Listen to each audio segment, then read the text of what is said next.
sa inyo, ha? Si Jesus ay isang Propeta. taksan niyo naman. Propeta. Ano pangalan niya? Isa. Propeta siya. Sino yung propeta? Muhammad. Alhamdulillah. Sino yung dapat sambahin? Allah. Subhanahu wa ta'ala. A'udhu A'udhu billahi Billahi. minash shaitanir Bismillahirrahmanirrahim. Bismillahirrahmanirrahim. Bismillahirrahmanirrahim. Ikot mo! Huwag sa akin, hindi man ako ang tao dito.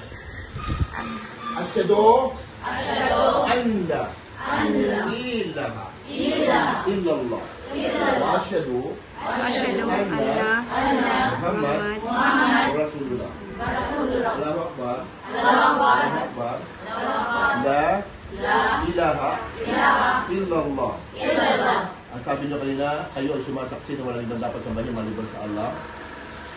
At sinasaksi kayo sa Propeta Muhammad sallallahu alaihi wasallam, kalay-dakila, walang ibang dapat sambahin maliban sa Allah. Now, ulitin ko ha, sana, inshallah, pagdating sa, matuto na kayo mag-shoot lagi na mahaba. Huwag kayong mag-alala.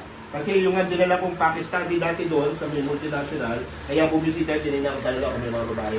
Sana magpadala sa akin ang abaya.